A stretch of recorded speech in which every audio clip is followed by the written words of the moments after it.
células eucariontes, elas são um pouquinho mais complexas. Como que elas são mais complexas? Elas têm, além de uma membrana e um núcleo meio falido, sem um DNA muito bom, elas apresentam organelas, outras estruturas. O que são essas organelas? A principal organela que faz a diferenciação de tudo é uma organela chamada de mitocôndria.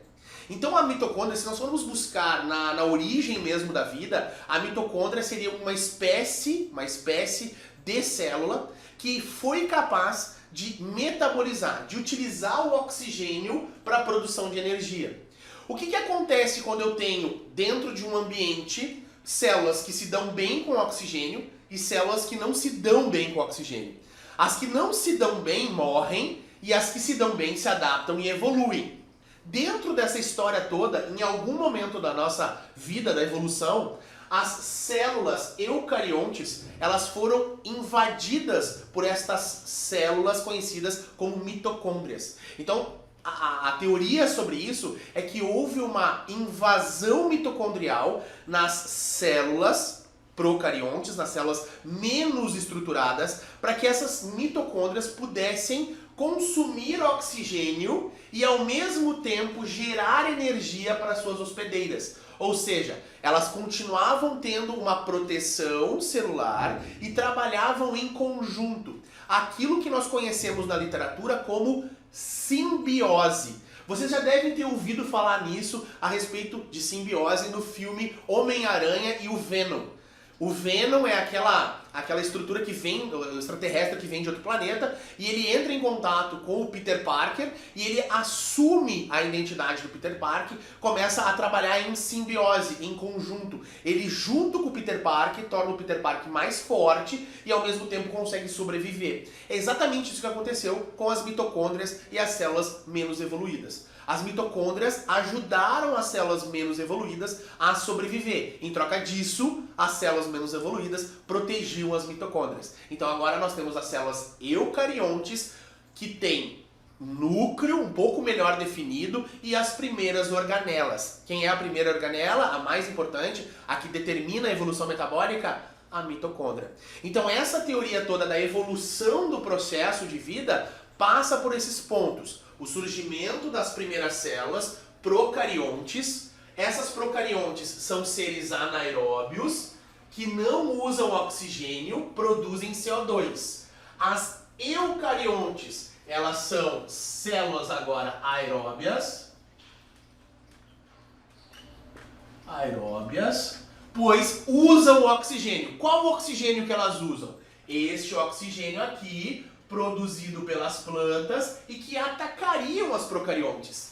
Então vejam que interessante toda essa malha de reações que aconteciam, né, que aconteceram para que a gente pudesse evoluir até aqui. Dentro dessa história toda, então, nós temos um ponto onde que há o holocausto do oxigênio. Esse holocausto do oxigênio mata a grande maioria das procariontes. As que sobrevivem se juntam e formam as eucariontes. Essa junção tem a ver com a mitocôndria invaginando essas células mais simples, e aí a gente tem a estrutura que nós conhecemos hoje. Uma célula com uma membrana, uma camada bilipídica, um núcleo que guarda o DNA, guarda o código genético de evolução, e isso interage em vários fatores dentro da célula, e nós temos dentro dessa célula também as organelas, mitocôndrias, lisossomos, ribossomos, complexos de Golgi, diversas estruturas que formam as nossas células, que são células mais complexas e que permitem esse processo todo de controle no nosso organismo. Entendido essa relação básica aqui? Maravilha! O que isso permitiu? Permitiu que nós tivéssemos essa barreira celular, essa barreira de camada bilipídica bacana, e essa barreira se tornasse algo extremamente seletivo. Nós tínhamos uma barreira agora que permite a entrada e a saída daquilo que a célula quer, através de canais de transporte, através de métodos de transporte mais interessantes, mais funcionais. Isso gera uma seletividade. Agora eu, como célula, como ser vivo, digo, você não entra, só você pode permear, porque você me faz bem, você me faz mal. Então, Dentro desse contexto, nós temos coisas que são em quantidade X no lado de fora da célula e coisas que são em quantidade Y dentro da célula. Essa diferença entre aquilo que está fora e aquilo que está dentro da célula permite um controle muito grande das funções fisiológicas do nosso organismo. Esse controle das funções fisiológicas é conhecido como... Vamos botar aqui no cantinho. Vou tentar responder. É conhecido como... Vamos lá? Homeostase. Então vamos lá. Homeostase. Essa homeostase é exatamente essa relação de controle entre o lado externo, o lado interno e todas as reações fisiológicas que o meu organismo tem.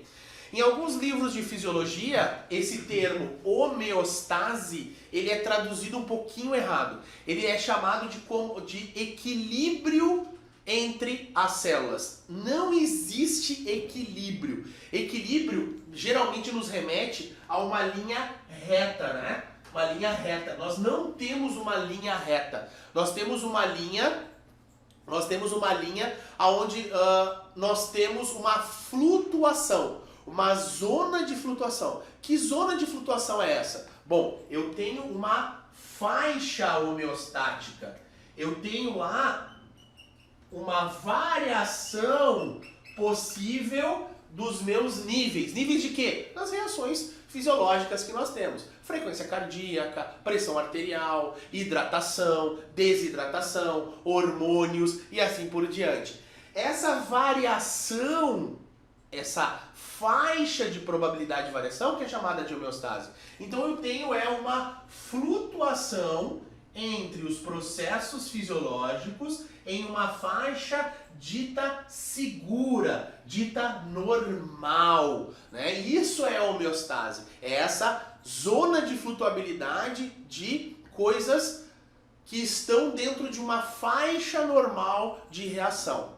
Mas eu posso sair dessa faixa de homeostase? Posso. Por exemplo, quando eu estou doente, eu quebrei a minha homeostase. A minha temperatura, por exemplo, que é de 37 graus, se eu estiver doente, ela pode chegar a 40 graus, a 41 graus. Isso pode ser um tanto um quanto danoso para o meu organismo. Eu quebrei a minha homeostase por motivo de uma doença. Eu posso quebrar a minha homeostase sem ser um motivo de doença? Posso. O exercício físico é um exemplo claríssimo de quebra de homeostase. Quando eu faço exercício físico, por exemplo, na minha musculatura, eu vou ter uma quebra dessa homeostase, eu vou passar dos limites toleráveis pelo aquele meu organismo, ou normais ao meu organismo, e isso vai gerar um abalo fisiológico. Este abalo, essa quebra de homeostase, é que vai gerar aquilo que nós conhecemos como adaptações fisiológicas positivas.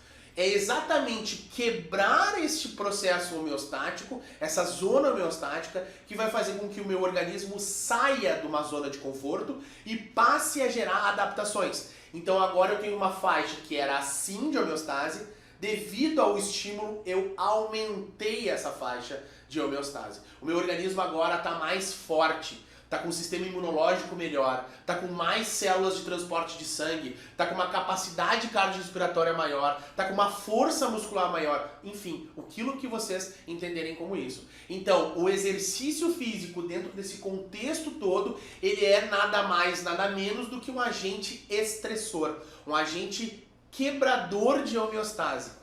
Entender esta quebra de homeostase é que faz as coisas funcionarem bem. É entender esse estímulo sendo colocado em A, B ou C, em termos de intensidade, que vai gerar os benefícios ou até mesmo os malefícios da prescrição de exercício, da prescrição de dieta e da prescrição, seja lá do que for que vocês queiram.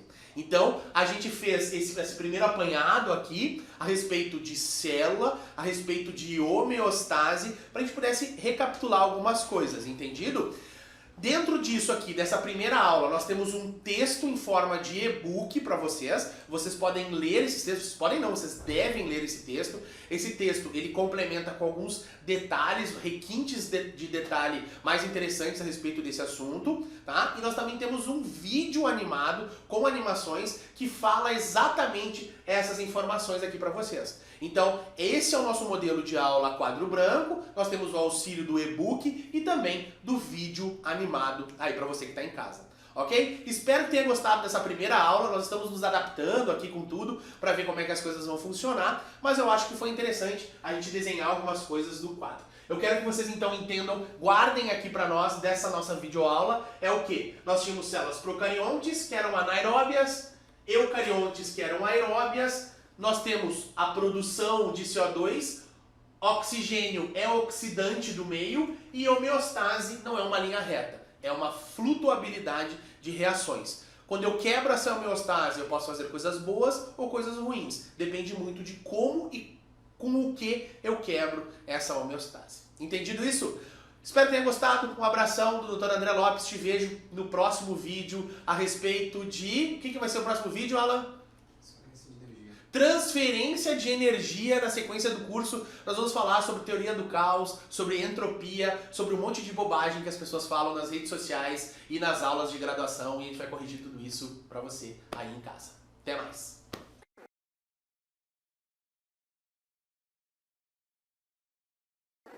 Cara, se você quer ficar fera em metabolismo energético, faça esse curso. Ele está no www.isubra.com.br. Você vai virar um Jedi do metabolismo energético.